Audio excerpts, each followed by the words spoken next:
en un lugar de La Mancha, de cuyo nombre no quiero acordarme. It is a truth universally acknowledged that a single man in possession of a good Aujourd'hui, fortune maman est must- morte. Ou peut-être hier, je ne sais pas. The French like a good laugh, Italians love adventure, and Germans want to know who done it. Those are key findings of the Audible Compass, an annual review of listening habits commissioned last July by the world's largest audiobook retailer. Welcome to the Spoken World podcast. I'm Christopher Kenneally. Mysteries, thrillers, fantasy, and romance are all popular across the European Union, Audible's Barbara Knabe tells me. Market differences in individual countries give support to a basic rule of thumb, Knabe says in our interview. Audiobook publishing is not a one-size-fits-all. Thanks for listening to The Spoken World, and please subscribe to our podcast so you won't miss a single edition of the program. Coming from outside of publishing, what have you learned about publishing and technology and audiobooks particularly that you might want to share? Honestly, this is also the reason why I love this job so much, because I have the possibility here at Audible really to learn every day. It keeps me young, it keeps me agile. Things are changing permanently. So this is, I would say, really very interesting. What I really like and what I learned when I joined Audible, and I do see this every day, is one of the oldest industry, the book publishing, meets one of the modern and most dynamic areas. So I think this is a kind of friction, and it's our job to make, well, the best out of it. This is my learning, really. One of the oldest one and one of the newest one, and they are coming together. Well, as you say, a really interesting challenge and one that will keep you busy. The European audiobook market is growing at about 25% a year. So tell me about the activities that Audible undertakes with publishers and platforms to keep that growth continuing. And I wonder, too, do cultural differences from country to country make a difference with consumer audiobook adoption and consumption patterns? Thank you very much for that question. I'm as well proud. Since a few years, I'm handling these marketplaces, so I can really share my experience from the ground I had. First of all, let me point out again that Audible is a leader or is a global leader in the audiobook category for more than 25 years. So it's nothing what happened from one day to the other. We are very proud as well that we are operating in 11 marketplaces. We do have, let's say, audiobooks available in more than 50 languages, and we are accessible in 183 countries. So I think this is really a statement. These are really very solid numbers. And one thing now I would like to share with you why all this happened so successfully is that we know, and we did the experience, audiobook publishing is not a one-size-fits-all. No, and this is really key, because I would like to go a little bit more into details in two directions. First of all, I would like to illustrate that there is, let's say, more the framework and the business models. And here we do have as well different approaches depending on the market. So we do have a few markets which are very, let's say, adult. We don't have to explain what an audiobook is. The customers know. So these are marketplaces like the US, the UK, Germany. And in these marketplaces, we know, or we see that the best offering is a credit-based model, where we offer our customers 1 credit per month. For sure, they can buy more. So, but for the younger ones, to complete this picture, for the younger marketplaces, we go for an all-you-can-listen offer. And why? This is pretty easy, because we need to, let's say, we need to bring the customers in. They need to engage with the audiobooks. We have to explain a little bit more in comparison to the other marketplaces. So I think this is the framework we are operating in. So we have to differentiate between the markets, the needs, the customers, and as well the size or level of how mature they are. And now it's getting interesting. And now I would like to talk a little bit more about the culture preference. And this is really where I have to say why I learned so much here at Audible, taking over additional marketplaces, how differently the needs, the taste, the appetite is from the customer perspective. But how we get all these information, how we know what to do and what to, let's say, how to build up the right program is there are two things to keep in mind. Apart from our data mindset, it's also we do have on an annual basis a survey. It's the Audible Compass. In this survey, we asked about 1,000 people about their interests, demands, what they like to listen to, how and when. And with these Audible Compass, I think we bring all these together and we established or we are building up our content strategy. So, and then I'm happy as well to share with you what are the trends in these beloved four marketplaces for me, I have to say. And this is really interesting. Chris, don't ask me why, but the Germans, they love thriller, suspense, blood, mystery, all these bloody dark stuff. I see you smiling, but this is absolutely key for the German ones. This is super successful since years. What I think is also interesting is in Spain and Italy, we see that our customers and as well the people we ask, they are very much into literary fiction. Even though you don't ask me about Brazil, but literary fiction is also key in Brazil. So I think this is really interesting. And I learned as well when I took over Italy that, for example, Italy is a marketplace where real classic stories are super successful. I was surprised by this to see in one of the top listened stories or books, for example, The Count of Monte Cristo. I think this is not going to happen in Germany. Anyway, in France, I think an interesting learning for me is that in France, the people have the highest appetite for comedies. I'm proud of as well to share with you one example we had early last month. So we really released a very first book of a French comedian shooting star from the film industry.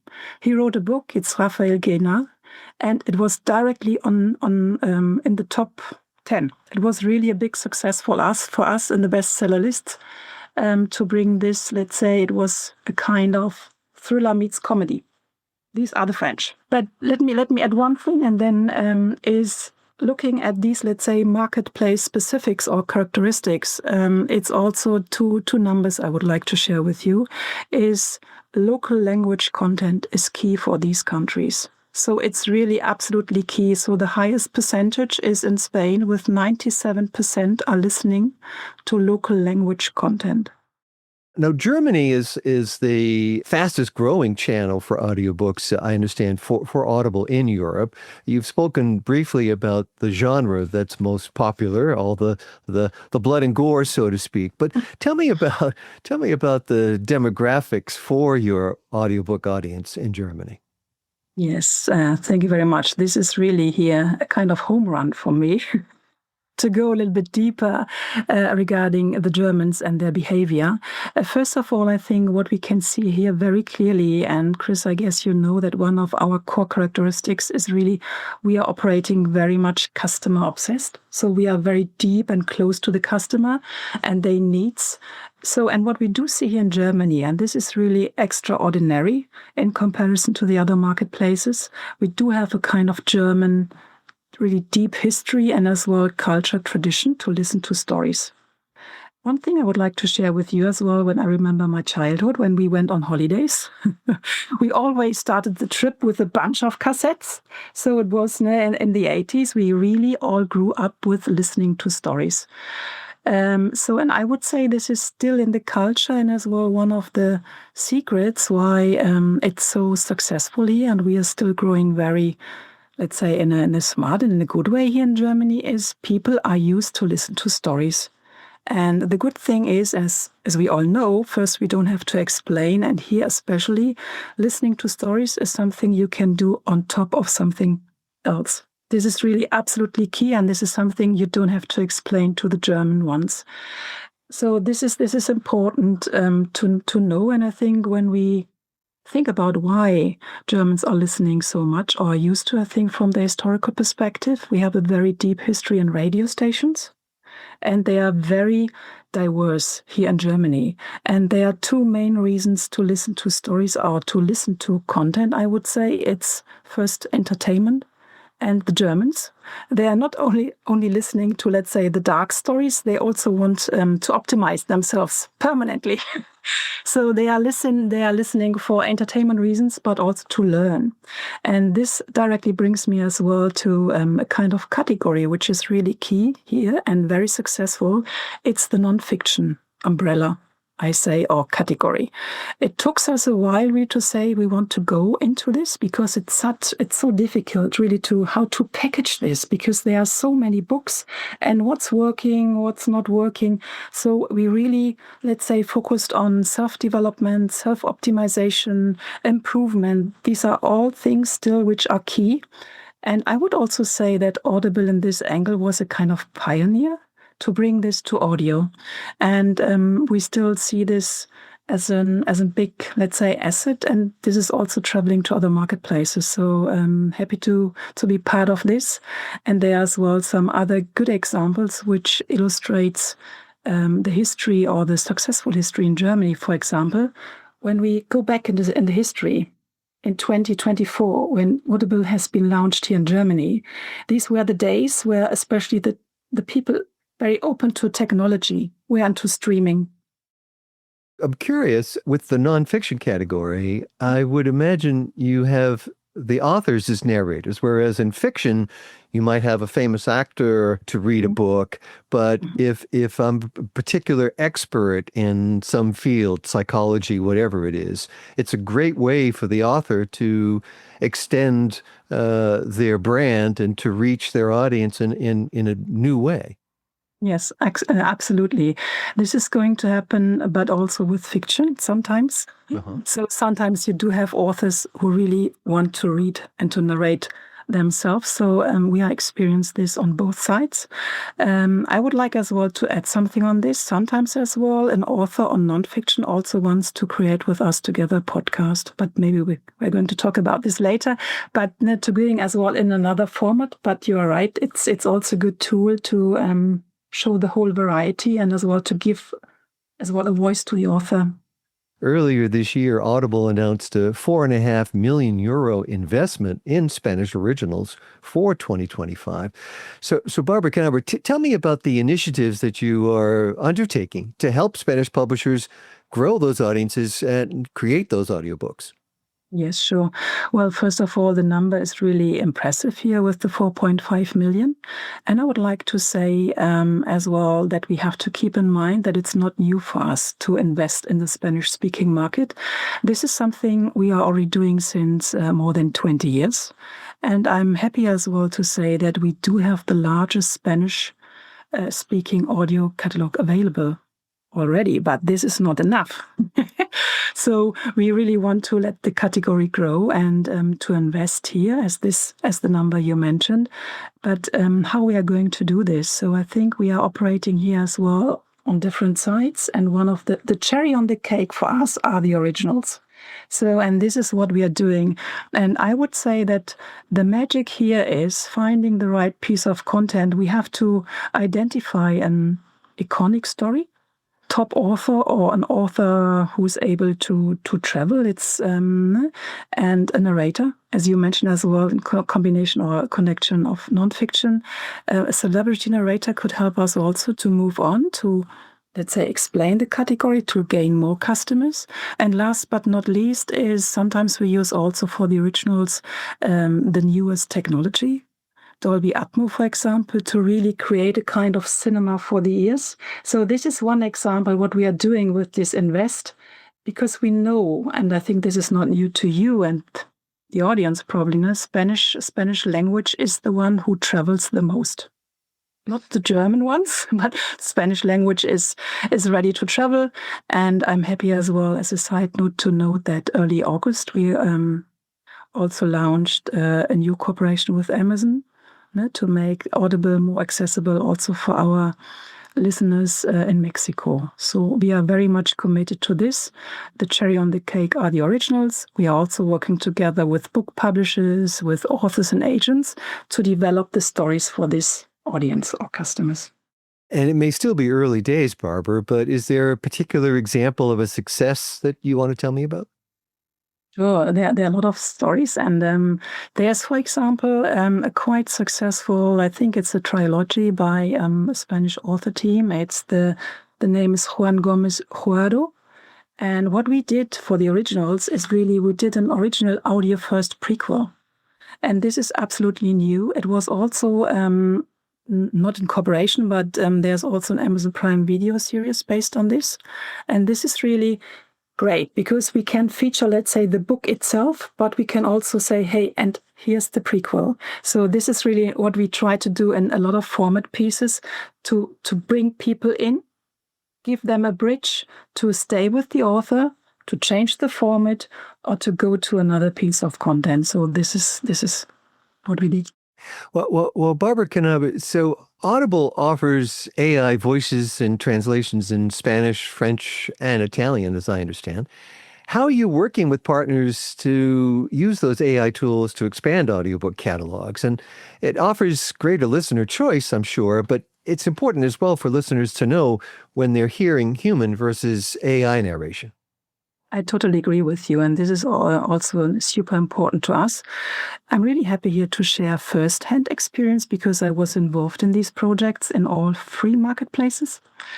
And I think all our activities in terms of AI narrations and other, let's say, tools we are offering, it's very much driven by our motivation to innovate and to move on. And when we think about and when we discussed about AI narrations, for sure we all know as well the critical piece and voices here. And this is all valid and it's important to listen to. But first of all, we still stay committed to the human narration. In 23 and 24, these were also the years where we had the most, let's say, interactions and as well cooperations with narrators. And now there's the end and not the but. And the numbers are telling or are giving us as well the clear indication that there's a huge potential for the whole industry. So we know that only 3%, the other way around, 97% of ebooks are not available in audiobook, only 3%. And when you think about the non-speaking or the non-English speaking markets I'm representing here, the numbers even smaller. So this is for us, also, I would say for all of us, a big opportunity, and we are working on this. So I'm happy as well or having been part of the beta launch in these three marketplaces.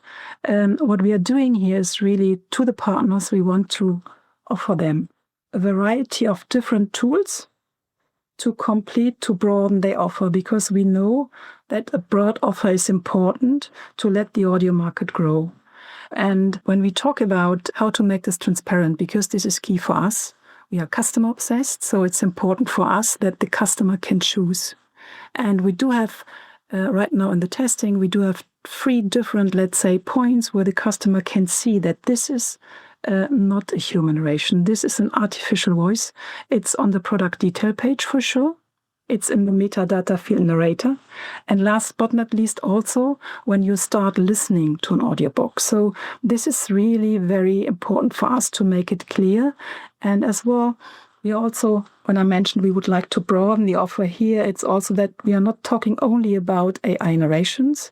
It's also how to use AI to improve and to accelerate the growth via translations, managed productions, self-service productions, and all these to give, let's say, the industry, the creators, the whole bunch of possibilities, and they can choose. And how eager are publishers to adopt these kind of tools? These are developed so quickly now, it must be hard to keep up. Well, I would say there for sure, for us AI narrations, it's not a neither nor, it's an and. So publishers can for sure decide. And since these are both, or these 3 marketplaces we are testing, it's really early stages. So we want to go into it. And I would say there are some publishers more open than others. So back to Germany, I understand that serial audio releases grew from 30 to 35% of the market in just a year, led again by those categories you've already spoken about, romance, thriller, and fantasy. Are series the new driver of audiobook growth for you? Absolutely. The very new one, I would say yes and no, because when we talked about, let's say, these very special German culture things, so Germans are very open to listen to content, and they are as well used to listen to serialized content when they commute, when they are on the way to the work. I think important is as well that what they are listening to, this change also from the situation the customer is in. And I think we are offering also more formats for serialized content, also for podcasts. I think it's not really super new, but the awareness, and we are more conscious about this, and we also try to let this travel to our other marketplaces. And I think also the book industry has recognized the potential here. I think one really interesting example for Germany also is, and we talked a little bit about fantasy and sci-fi, and I just checked the numbers. So already in 2007, we released Game of Thrones in audio. And the TV series has been released in 2011. So this is really already demonstrating there was already an appetite for serialized content, but I think there's a very general trend and awareness also on other streaming platforms to go into it. And again, the team and I, the publishers, we are as well, let's say, supporting this with some authors to let content travel. Another maybe smaller element is also what we do have in Germany and France is a smaller all-you-can-listen pool. And we try as well to play with it, meaning putting the first episode in the all-you-can-listen pool, and then so that the customer wants to know, oh my God, and what's the second part? So this is really, how we are working with this.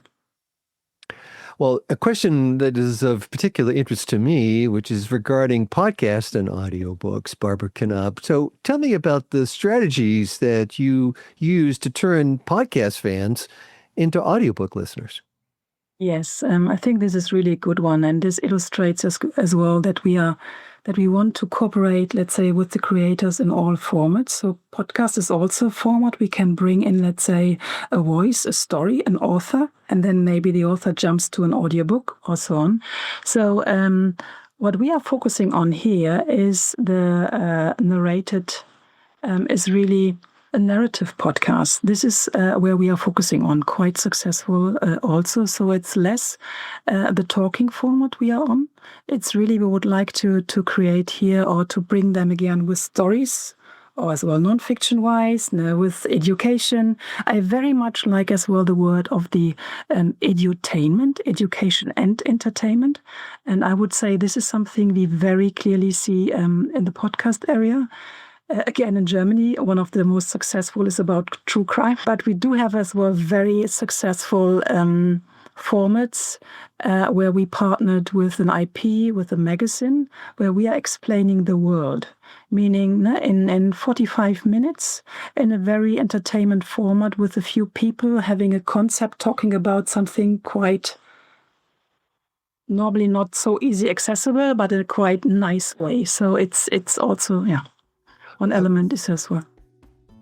Barbara Knabe with Audible in Berlin. Thank you so very much for speaking with me today. No, thank you, Chris. That's all for now. Our producer is Jeremy Brisky of Burst Marketing, and Rob Simon is our executive producer. The Spoken World covers the latest news in the global audiobook market and features exclusive interviews with audio industry leaders, analysts, and innovators. Learn more at spokenworld.media and subscribe on all major podcast and streaming platforms. I'm Christopher Kenneally. Join me again soon on The Spoken World.